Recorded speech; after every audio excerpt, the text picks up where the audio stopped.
Hi there, I'm recording this on July 23rd, 2025, and that means two things. Don't buy sunglasses from a chiropractor. And it's time for the Darkness News Update, which is brought to you by the National Association of Innovative Lighting Distributors. Again, an organization that is dedicated to making lighting professionals better at their jobs in a way that includes and incorporates the responsible use of outdoor light at night. But let's get into the news. We have an update from the ICE concentration camp in Florida. It turns out that not only will they be blasting light outside, bothering all the wildlife and birds of the Florida Everglades, but they will be blasting light inside 24/7, which is provoking some rights organizations to ask them to not do that. We also have a new condemnation of border infrastructure, this time from Jaguar experts.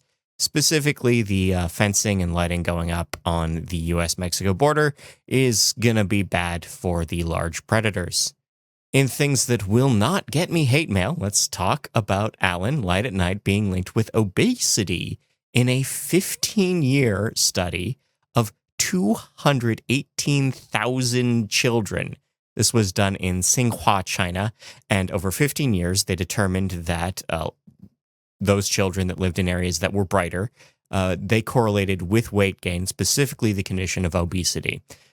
Again, this is a correlation. Other factors are at play, but it's also in line with things we've seen before.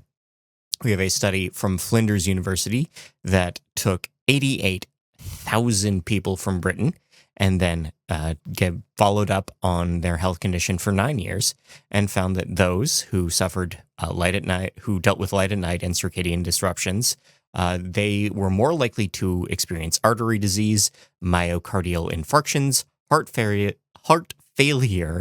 atrial fibrillation, and stroke. A study of 150 Italian seniors has found that exterior light at night was linked with their dementia symptoms. That is to say that they suffered more if the exterior lighting was brighter at night. Circadian rhythm has also been linked with seizure-induced sinus arrhythmia, which is to say poor sleep and circadian disruption increases the odds of a seizure sufferer from also dealing with sinus arrhythmia as part of the seizure, which is bad. It's bad if you stop breathing. It's bad. Shift work leads to hormonal issues in cis women.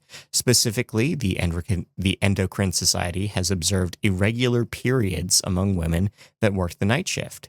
We also have a Romanian team from the Iliu Hatiganu University of Medicine and Pharmacology. They were able to track amino acid and catecholamine metabolism in night shift workers, which means they were able to track, they created a biomarker for burnout from night shifts. They were able to spot a specific level of metabolism disruption linked with the breakpoints of stress, mental health, and productivity loss. The Hokkaido Medical School Hospital has determined that naps are good for your night shift workers. Specifically, their nurses run 16-hour shifts overnight, and they made their nurses nap for half an hour immediately after clocking out. And those that did take the naps were able to report less fatigue and less pain. They felt less tired and less sore after 16 hours of nursing. A Russian study defends us night owls. This is a study of student behavior, and it showed that pushing students to be morning people changes their behaviors at night for the worse, specifically when it comes to things like revenge bedtime procrastination, which is a real thing. It's a real phenomena. Anyway, we also have found that in Southern California, light at night is spiking sleep disorders in people with pervasive developmental disorders, which is to say people who are already prone. These disorders make you prone to sleep issues to begin with, and that those that were dealing with the light pollution of Southern California were having even greater issues, and they weren't being medicated adequately for that issue.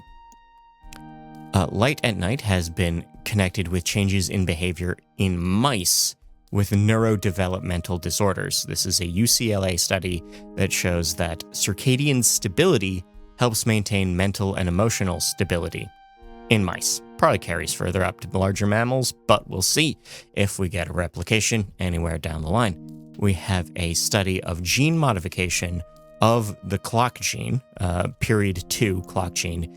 If you remove that from a mouse, it shortens the clock period, it shortens the circadian period, but it still doesn't change the fact that phase shifts exist, which is interesting.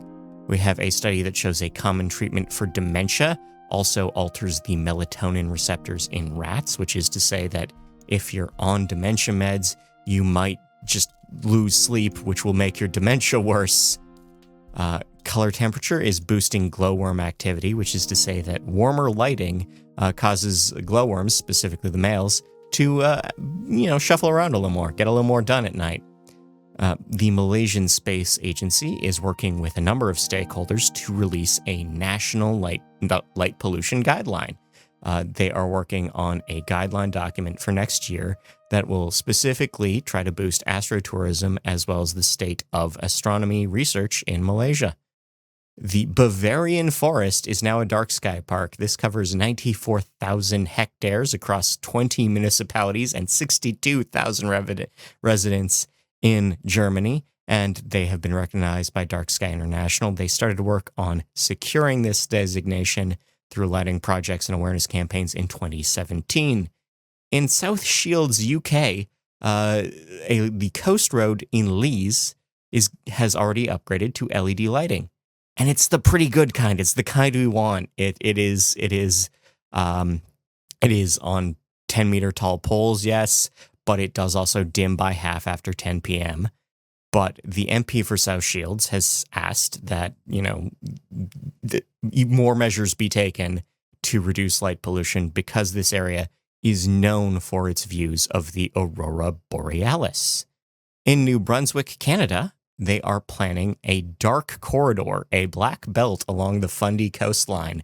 So their plan is to secure Royal Astronomical Society of Canada recognition and projects in the following provincial parks: New River Beach Provincial Park, the Irving Nature Park, Fundy St. Martin's, Fundy Trail Provincial Park, and the Hopewell Rocks Provincial Park.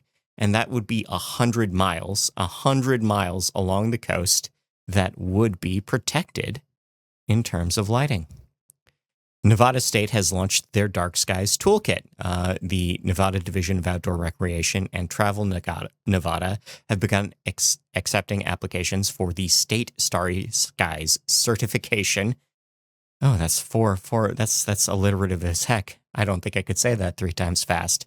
But the kit itself offers a guide on how to apply for that certification, as well as just general tourist info, lighting guides, educational materials. Let's do a bonus episode where I unpack that. Why not? That'll be fun.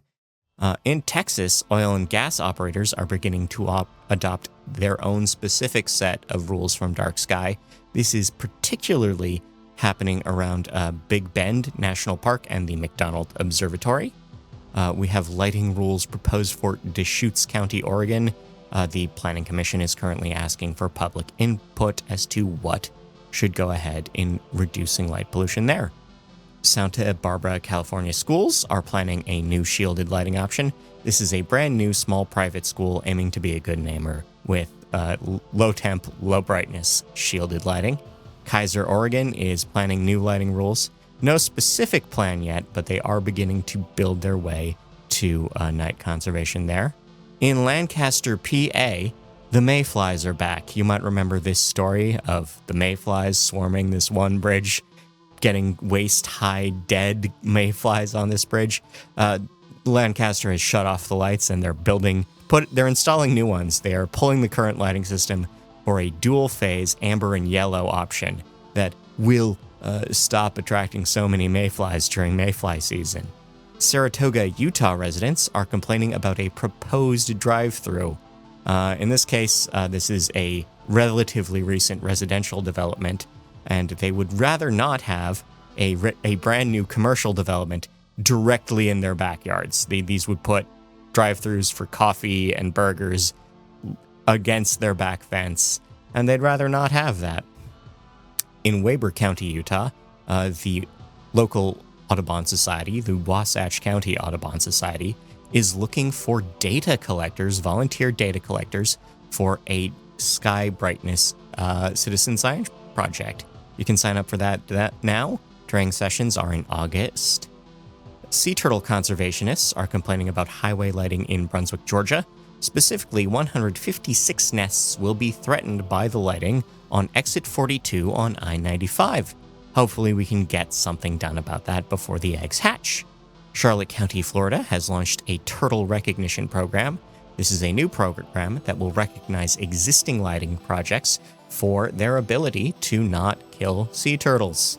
In Maitland, Florida, they're adding dark sky lighting, specifically because they're expanding the neighboring park, and they're going to be respecting the night while they add more lighting, and just the library's along for the ride as they add new lighting there. In St. Pete, Florida, they have enforced lighting rules on a lounge.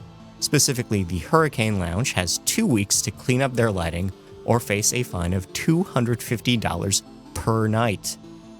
In Rappahannock, Virginia, there's some new lighting regs coming up. These new lighting regs from the planning commissioners will cover new buildings and renovations for the entire county. These would, again, limit brightness, limit color, limit light trespass, but there will be seasonal exceptions for agricultural work, and all churches are excluded at all times. In Illinois, the pet shelter, the Orphans from the Storm pet shelter, has installed new non-spilling lighting. They just expanded their facility, and they're going above and beyond the existing zoning regs.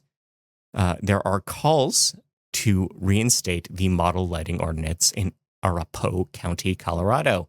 A city councilor has noted that there were better lighting options in place from 2000 to 2010, and they'd like to bring those back. In New York City, the Equinox hotel chain has opened a sleep lab. So this is a high-end luxury room loaded with a bunch of circadian support features, daylight alarms, smart lights, smart beds, and an on-site doctor. Yeah, there's a doctor on site. There is a sleep doctor, a specialist set of doctors on site to help you sleep better. Rooms start at $1,500 a night. Lighting Europe has called for a new approach to Allen.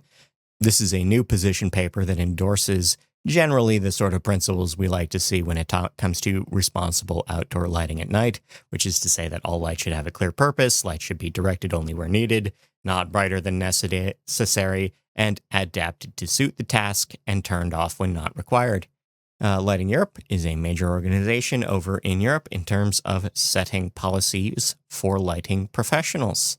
Speaking of lighting professionals, again, the National Association of Innovative Lighting Distributors, that's nailed.org, they back this series, as do people like you. You can donate to this series as well through our partnership with the Lighting and Darkness Foundations. I have been Scott Wachter. I want to thank you for your time, your attentions, your ratings, your reviews. Tell a friend. Until next time, take care of yourself.